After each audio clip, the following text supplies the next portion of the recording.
We'll continue with the third verse. I'll read it again here. Keeping the body humble and at peace, speaking neither unpleasantly nor deceptively, and keeping the mind absorbed in the spiritually beneficial. Course in the Dharmadhatu wisdom, like a fish swimming in the ocean, free of the hooks of desire and attachment.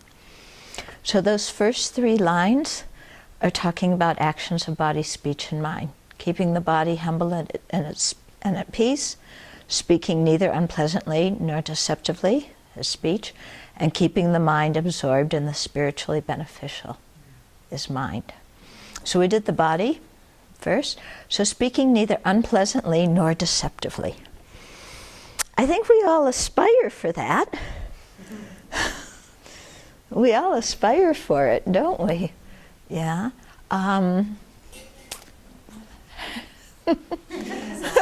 My tree wants to sample lunch to make sure it tastes good.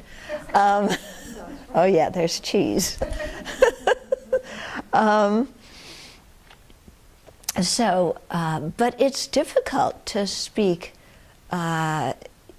truthfully and without deceiving and without unpleasant speech.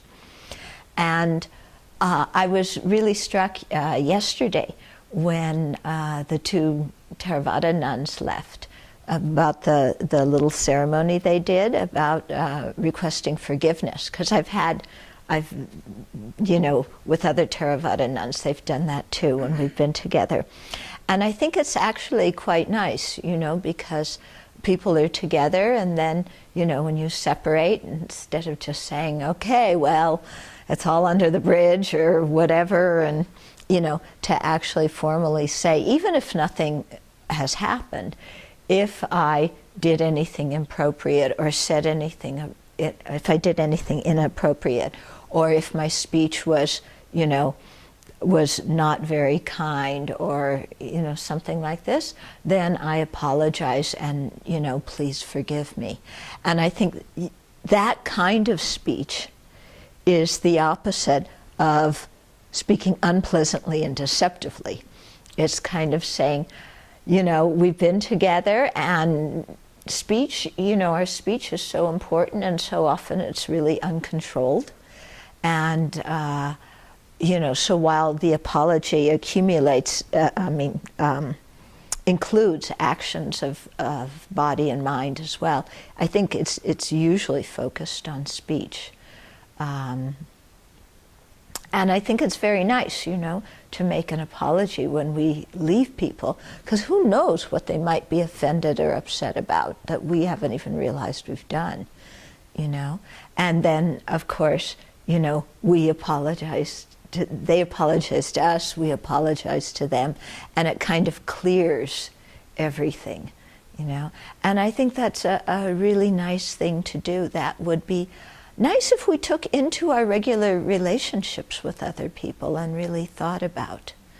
And I know I try and do that with my teachers, when I'm together with them, and then when I separate, when I leave, or with people who are very important, where the relationships are very important. But I'm thinking it's good to do, even if the relationships aren't so important, just to, for our own peace of mind, really, to keep everything clean, and to in our own hearts say, if I said or did anything that was inappropriate, that disturbed your mind, or that was offensive, I regret that, and to really mean that, yeah.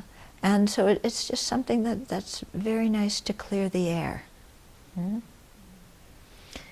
Because often, something might have happened, and then we hold on to it, and it's like, well, last time I saw that person, they did, and we're holding on to it, for 1 year, 2 years, 10 years, expecting a repeat of the situation.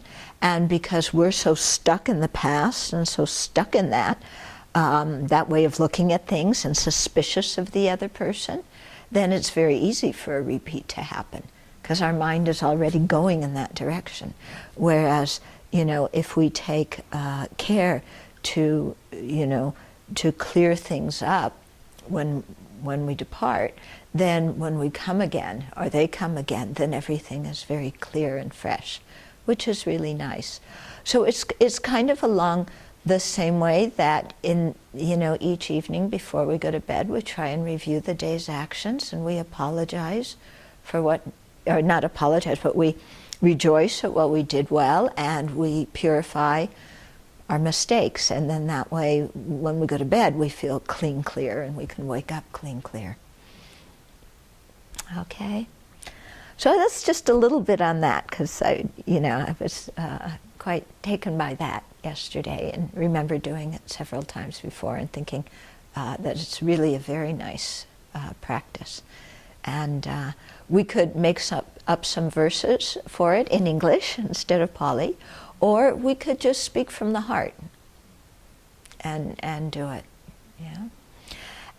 And so, that's one thing in terms of avoiding unpleasant and dishonest speech. And then tomorrow we'll continue with some more aspects of our speech.